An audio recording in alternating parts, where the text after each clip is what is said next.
everyone, welcome to Flexibility Script. This video is going to be going into some exercises that can be done with the resistance band of light tension to help create some strength and stability to your shoulders, upper back, and they're wonderful follow-ups to things that you do if you're doing flexibility or mobility work to help open up the chest and shoulders, or if you're dealing with some movement discomfort and you do things that are found in the book, Release Your Flexibility Potential. It has some mobilizations for your shoulders that really helps clear any movement restrictions, and if the shoulder's kind of stuck in a forward position or you're having some impingement issues or whatnot, if you do any type of flexibility and mobility work to help open up the shoulders, these exercises I'm going to demonstrate are great follow-ups to that in order to keep that flexibility and mobility that you gained and start creating strength and stability in your shoulders. The exercises are fairly simple. They are called band tears. Band tears, or they're also known as band pull-aparts, and the main focus is that of tearing the band as you squeeze your shoulder blades together. So my focus is on creating some retraction, meaning squeezing the shoulder blades together every time I tear this band apart.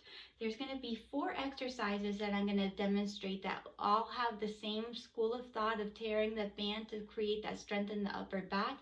Each time I do one of the exercises, I'm doing 5 repetitions of it, and then I move immediately onto the next one. So I end up accumulating 20 band tears total. The very first exercise is that of a palm down grip. I'm going to be holding the band out in front of me.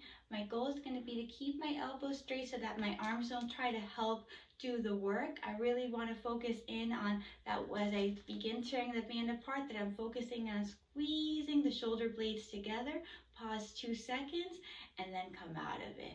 From a side view, I keep a glute squeeze and I keep my rib cage down as I'm doing this exercise to make sure that I'm not letting my back arch and kind of give me this where all muscles in my whole back are trying to help me, and when I really want to focus in on slowly creating that strength through the upper back by squeezing the shoulder blades together and not letting anything else try to help do the work.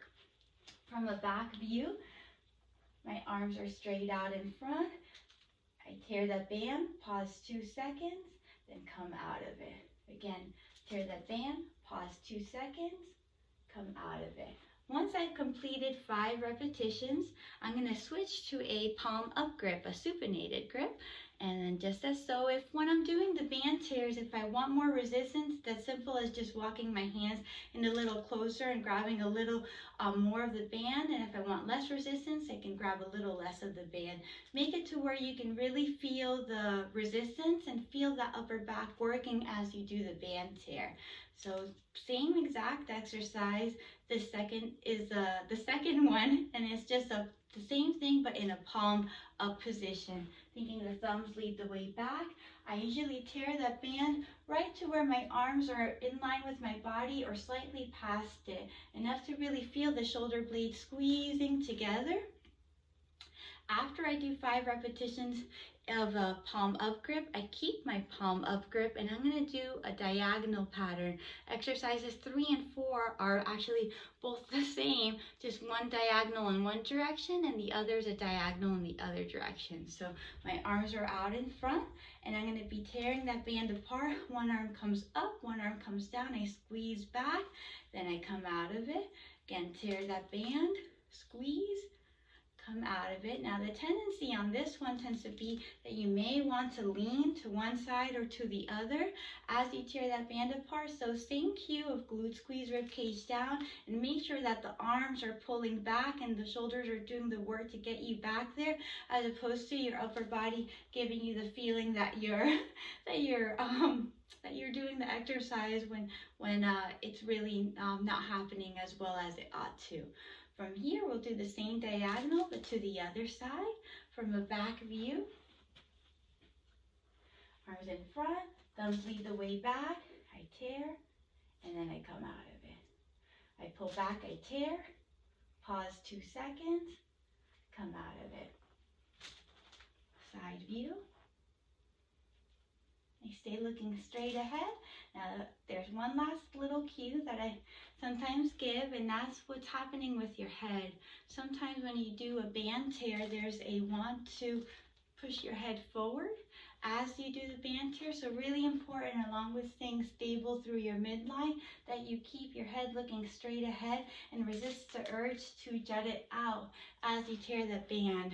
Sometimes if you are doing that motion, you may have too much tension in the band, so decreasing and maybe holding a little bit more on the end, decreasing the tension will help keep your head in a better alignment and resist the urge of you turtling your head forward. So 5 repetitions of each of those 4 exercises are great to do after some of that mobility work or flexibility work that you do to address your upper body. And then you can follow that with some more exercise specific training depending on what your workout holds, or aim for, at least if you don't have push-ups or pull-ups or things like that that you're planning to do, doing these by themselves are just enough, except you would aim for doing 2 to 3 sets of them. So you would go for all the 20 reps, take a little break, 1 to 2 minutes, and then repeat again. And that's it.